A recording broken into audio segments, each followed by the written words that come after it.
मित्रांनो, महाडीबीटी स्कॉलरशिप पोर्टलच्या संदर्भातील एक महत्त्वाचं असं अपडेट आहे। हे पोर्टल पुढील 15 दिवसासाठी तात्पुरत्या स्वरूपामध्ये बंद असणार आहे।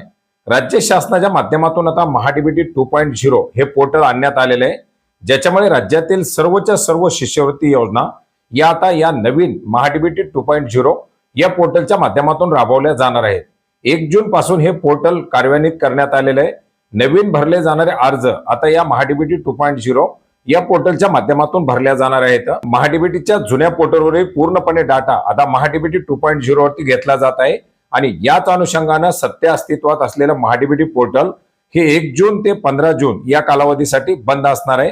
या कालावधीमध्ये नवीन अर्ज स्वीकारणे, अर्जाचं नूतनीकरण, अर्जाची छाननी, याचप्रमाणे देयके तयार करण्याच्या संदर्भातील कामं, MIS अहवाल, त्याच्या संदर्भातील सेवा या सर्व 15 दिवसासाठी बंद असणार आहेत। 1 जून 2026 पासून मॅट्रिकोत्तर शिष्यवृत्ती, मॅट्रिक पूर्व शिष्यवृत्ती, संजय गांधी श्रावणबाळ आणि मुख्यमंत्री वयोश्री योजने अर्ज हे सुद्धा महाडीबीटी 2.0 पोर्टलच्या माध्यमातून स्वीकारले जाणार आहेत। सध्याच्या महाडीबीटी पोर्टलवरती योजनांसाठी नवीन अर्ज स्वीकारण्याची प्रक्रिया 1 जून 2026 पासून बंद करण्यात आलेली आहे।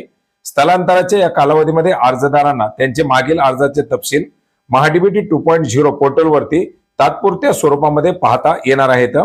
2025, 26, 26, 27 या शैक्षणिक वर्षासाठीचे अर्ज केवळ महाडीबीटी 2.0 पोर्टलद्वारेच विद्यार्थ्यांना आता सादर करता येणार आहेत। मित्रांनो, ऑलरेडी याचा GR निर्गमित करण्यात आलेला आहे आणि आता पूर्णपणे हे एकच पोर्टल इंटिग्रेट करून सर्व योजना आता या पोर्टलच्या माध्यमातून दिल्या जाणार आहेत, जेणेकरून विद्यार्थ्यांना वेगवेगळी कागदपत्र सादर करणं असेल, वेगवेगळ्या योजनांचे अर्ज भरणं असेल, या सर्व त्रासामधून सुटका होणार आहे। धन्यवाद।